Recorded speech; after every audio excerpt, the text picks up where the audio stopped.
জিতে গেছেন, আপনার জন্য এক কেস মজু আমি দিয়ে দিলাম। ধন্যবাদ বন্ধুরা। দেখেন বাজিতে জিতে এক কেস মজু জিতে গেলাম। আপনারা কেউ চাইলে মজু খেতে পারেন আমার কাছ থেকে। ধন্যবাদ সকলকে। এই বড় ভাইয়ের সাথে আমার একটা বাজি চলছে। বড় ভাই একটা গটিতে গিফট দিবে, আর দুই জায়গায় বাঁধা থাকবে, একটা আমার হাতে আর একটা তুলে অথবা অন্য কোনো জায়গায়। এটা যদি আমি খুলতে পারি তাহলে আমাকে বড় ভাই এই মজুটা, এই এক কেস মজু আর 18 পিস এই মজুটা আমাকে দিবে। আর যদি না পারি তাহলে এটা আমাকে বড় ভাইকে দিতে হবে এবং এটার দাম আমাকে দিতে হবে। আমার নিয়ম কারণটা আপনি বললেন, দেন ভাইরা এই জায়গায় বানলাম, দেখছেন আপনি, বুঝছেন?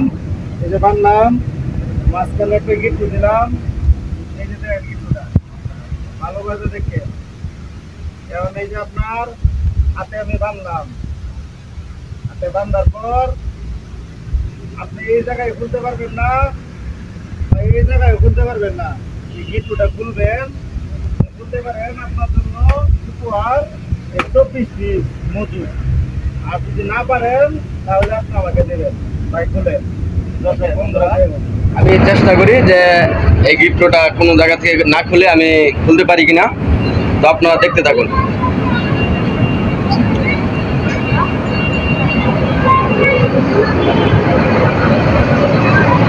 এই গিফটটা আমাকে কোনো জায়গা থেকে না খুলে খুলতে হবে। দেখতে পাচ্ছেন বন্ধুরা, গিফটটা কিন্তু দেওয়া আছে। এই যে আমি আবার দেখাই দিই, এই যে গিফটটা দেওয়া আছে। তো এটা আমাকে খুলতে হবে কোনো জায়গা থেকে না ছুটায়।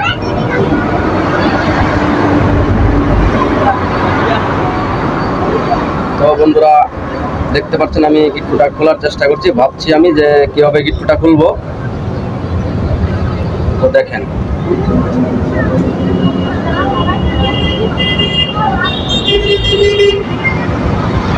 দেখতে থাকুন, গিফটটা আমি খুলে দেখাচ্ছি।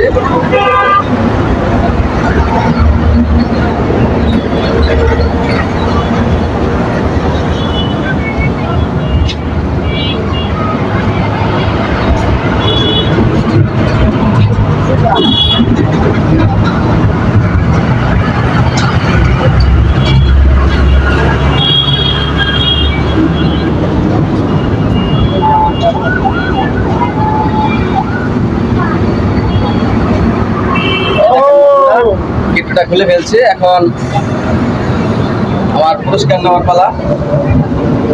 ভাই আপনি জিতে গেছেন, আপনার জন্য এক কেস মজু আমি দিয়ে দিলাম।